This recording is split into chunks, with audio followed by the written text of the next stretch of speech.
everybody, what's going on? Your host AMF1534 here. Welcome back to Let's Play some more Grand Theft Auto San Andreas. I know my voice doesn't sound very good tonight, guys. That sore throat of mine just seems to be getting worse all the time. So what we're going to do tonight is I'm going to try to preserve my voice the best that I can.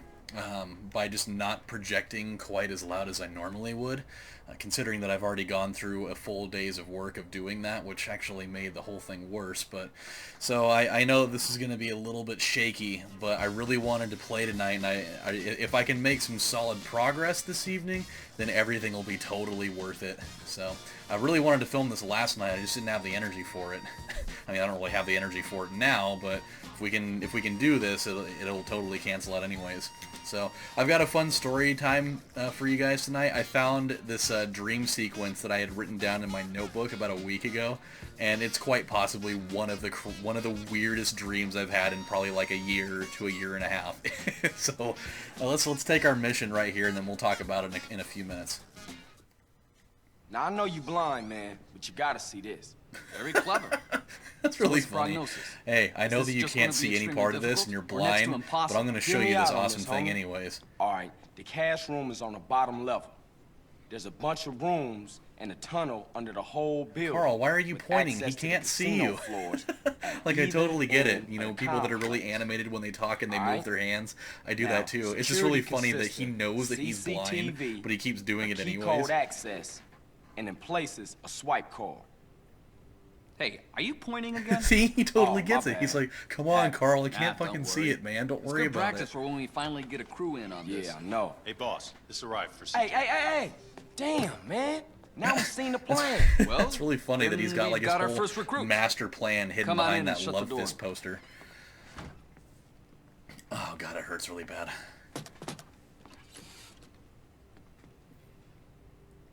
All right, cool. This the security card reader that Zero sent over. Now all we need to do is get one of those cards. Oh, that sounds easy enough. I know it's going to be a lot harder than I'm thinking. Weak link in any security setup. The human heart. Now, if we can just go all Indiana Jones on someone's ass and steal it right out of their body, then we can use this human heart to crack into the security system. I mean, that's how most of these things work, right? Steal a human heart and then use that to hack the card reader with? Yeah? No? Maybe not? Alright, whatever. Okay, so before we go any further into story time tonight, I think that I want to get a little bit more familiar with this mission, because I feel like the last thing that I need to be doing right now is just rolling into this place, going gung-ho without knowing the rest of it. I feel like there's a lot more to this than just driving to the waypoint and then getting the card. We're probably going to have to, like, kill somebody or something. It wouldn't surprise me at all. However, this game is good enough at throwing you enough curveballs to make me think that that may not be what we're going to end up doing now. I guess we'll find out now, won't we? What's good, girl? I mean, for all I know, she could probably have, like, the most yuck face ever, but, who knows? Another shift over. See you tomorrow. No, she's not that bad. I mean, you know, for a digital person that's not real at all. Not too shabby. Oh, okay, so it's gonna be a spookometer mission. I'm definitely not too bad at these. I realize the high-stakes situation that we're in here, so we just have to be careful, you know? I mean, she's a nice, young, respectable individual, and I'm gonna see her boobs. Okay, we're maybe not gonna see her boobs. I don't really think that that's part of the description of this mission, but you never know, man. This is a Grand Theft Auto game, man. They throw all sorts of weird things in there, so for all we know, we may be doing that. Okay, so, dude, this dream sequence, totally fucking wild. It's so ridiculous in what happens. Okay, so you guys know Matt. He's been on my channel numerous times, and we've been through all sorts of hijinks and stuff that we've talked about in here. And so he and I don't even know what the hell we were doing, really. It was he and I and like a whole bunch of people that I don't even know what the fuck they are, to be honest with you. We were in like this warehouse, and I don't even know what we were doing, really. But one thing led to another, and I was charged with the task of saving his life. Like, it came down to that. Like, it ended up getting kind of serious pretty quick. But the only way that I could do that, apparently, according to dream rules, the only way that I could save his life was by cutting off his head and I shit you not, I had to cut off his head, and I had to replace it with like a comedically oversized energy efficient light bulb, like those weird like little swirly ones. So I had to replace it with that, and the only way I could do that was by using whatever instruments were available in the room at the time. So he's like laying on this weird like torture rack-esque looking table with like the weird like wheel things that you can turn that like stretches the people out or whatever. And the only thing that I could find in the room to cut his head off with was a broomstick. Just like a not sharp at all, just round, like flimsy-ass wood broomstick. And so I'm sitting here on this table, like, just yelling at the top of my lungs, "I'll save you!" And I'm just, like, slamming him in the throat with this thing, just over and over again. Oh, God, we're going to a sex shop right now. That is an unexpected turn of events. I did not think... I mean, I guess she's off her shift now. Would have been way weirder if she was, like, you know, doing, like, valet stuff. Just like, "Oh, yeah, sure, I'll park your car after I go to the porn store." I've got a feeling this is going to take a very, very strange twist. We will get back to this story in just a moment. Oh boy. This is going to be weird. What in the hell is that thing? Oh my god! It's the cocksaw! Oh man. Okay, two things. A, why is that thing that large? Like, the thing is... It's easily the size of a human being, plus like another foot. Like, if you were to take that lady and lay her side by side to that thing still probably got at least a good 6 inches to a foot on her. That is insane. Number two, why is that in the shape of a chainsaw, of all things? There are some sadistic people in this world, man, I'm telling you.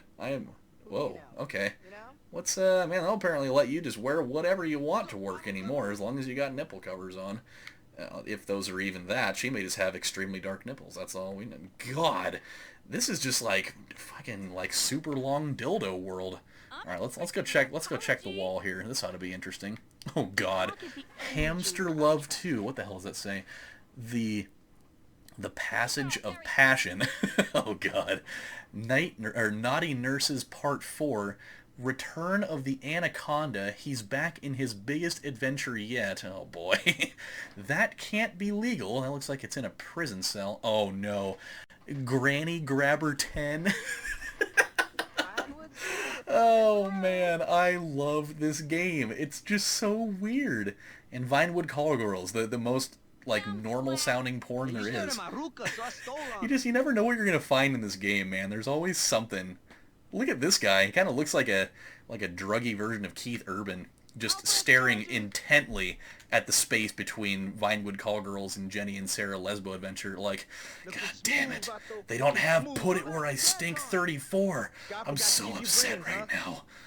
Oh God, they got another one. Like, okay, that's at least a little bit more of an acceptable size, but even that is still, like, way too large for a human being. like, I know that there are probably some women out there that could probably handle that better than the average person, but that's still way too much, man. That is a lot. Like, that thing is huge. That's like the size of my arm. And then some. Man, this really got weird very quickly. This episode took an absolute 90-degree turn if there ever could have been one. It's nice and tight. I'm sure you'll squeeze in just fine. Let's have a look. Oh, hey, what's happening? I don't really know how I feel about that shade of gray. And her nipples are almost exposed. You can even see, like, the discoloration right there. Not like I'm staring or anything. You got yours? Cool. I'll see you at my house in a short while. It just didn't look like she was actually mouthing any of those words out of her face. But hey. Okay, now... Oh, okay, she's just leaving. In regular clothes. That's always good. Go and get a Gimp suit. What? Oh, God. I've got a really bad feeling on what I'm going to end up seeing right now. This is going to be something that I totally didn't need to be laying my own eyes on. I can just see it right now. Oh no, what is it? Oh my God, what the hell is this? Carl, you... Hey, you in the MWF, Oh, dude, he looks like the black gangster version of Dr. Manhattan right now. He's still got the bandana on with the dog tag necklace and the gold watch. Oh, man. This is just everything that I've ever wanted in an episode. This is so funny. Oh, God. Okay, so she left the shop. Please, or follow her. They're not saying please. Come on, this is Grand Theft Auto. So we gotta do this again, huh? Why not? What the hell? The back tires aren't moving at all. Apparently she can back up and drive forward without her back tires moving. She's like driving on rails or something. Oh, God, he's still wearing that suit out here in the hot? Are you kidding? Oh, Carl, man. I feel for you right now. You're going to be sweating up a storm in there unless you have the world's strongest air conditioning with that right now. Dude, he's going to be sweating so bad it's going to be a nightmare trying to peel that thing off at some point. Oh, God, okay. Yep, that's her right there. That was got a little bit too full of myself on that one. Okay, so back to the story before we run out of time for it. So I eventually, you know, cut through his head with that freaking broomstick. I eventually got him. And so I was able to, you know, affix that overly large-sized, you know, curly light bulb to his stump there. But as soon as I did that, like, I saved him. Like, he came back to life and he was like a living person again, just really creepy in the way that he looked. But after I did that, he had like this newly acquired insatiable hunger for like gaining all of the knowledge of the entire universe. Kind of like that episode of Futurama with the brains that wanted to destroy the entire world by learning learning all the information in it.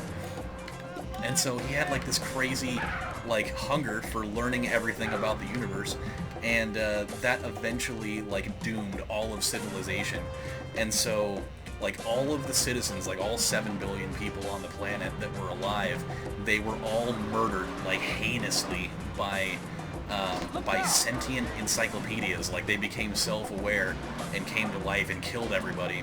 And so the corpses of all 7 billion plus people that were killed by these encyclopedias were all converted into pairs of tongs that were to be used during what he called, this was like his cataclysmic event that was going to destroy the entire planet, was the quote-unquote barbecue of knowledge. He was going to roast all of the remaining living animals in the world and use all of the humans on the planet as tongs for removing the meat off of his knowledge barbecue. And it was the most fucking ridiculous thing in the world. Like, how weird is that of a dream?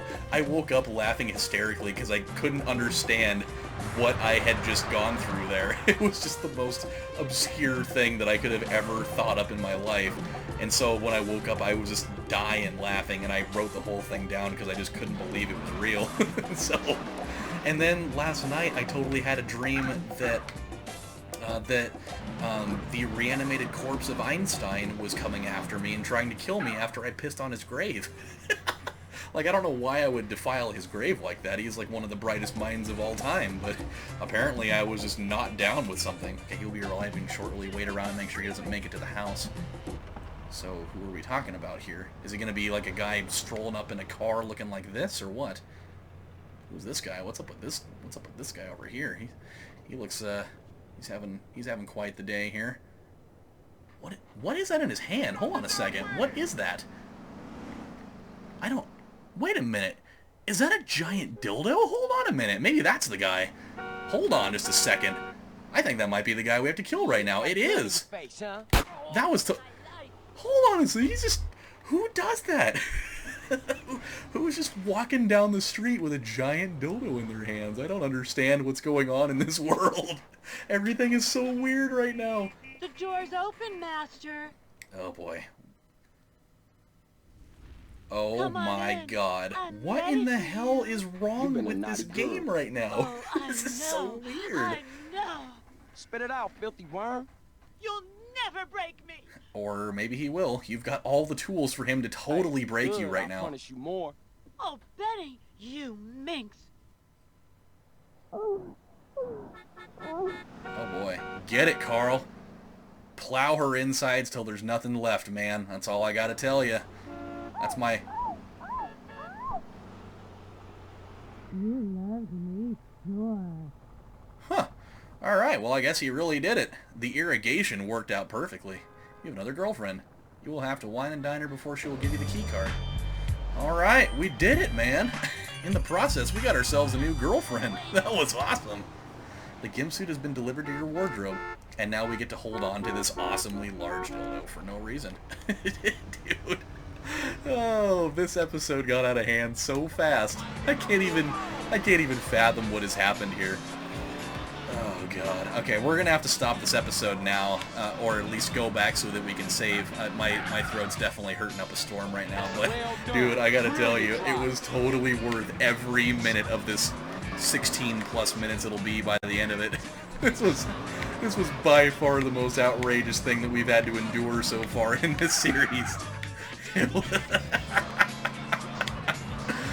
Oh man! So Carl had to chase after the freaky chick, go into the sex shop and wear a black rubber Dr. Manhattan from the Ghetto suit, go and chase her down, kill the other Gimp who had like a 16-inch long purple dildo walking down the street with no shirt on, and then we went into her weird, like, horrifying sex den and totally blasted her genitals into a new fucking dimension. Oh boy, that was something else. And now we're totally with this chick. And we're gonna have to wine and dine and 37 her to death, but I mean, hey, you know, I mean, Carl, he's in there now. Oh yes. If there was any doubt to be had, it is no longer there. Oh boy, I love this game so much. Now that I think about it, isn't there some sort of mission in this game involving sex like that, where, like, instead of it zooming out to like the house or whatever surrounding area, like you can actually participate in it? Like, I could have sworn that I remember reading about that somewhere, or I think I remember seeing like a video of, like, it may even have been that mission, I don't even know, where like there's like an extra little mini game you can participate in. I'm not quite sure though. I may just be totally fabricating this, but I could have sworn that I've seen that somewhere. Oh well, whatever. Alright, man. So today's mission was totally awesome, but I think that we're going to have to go back and take care of the other part of that in the next episode. So when we come back on the next installment of Let's Play Grand Theft Auto San Andreas, we're going to have to go back over to her house and take her out on a little date ski so that we can extract some more things from her and get that key card so we can go do that heist. So until then, my friends, this is your host AMF1534 saying thank you guys for watching, and I'll see you next time. Take care, everybody. You're someone with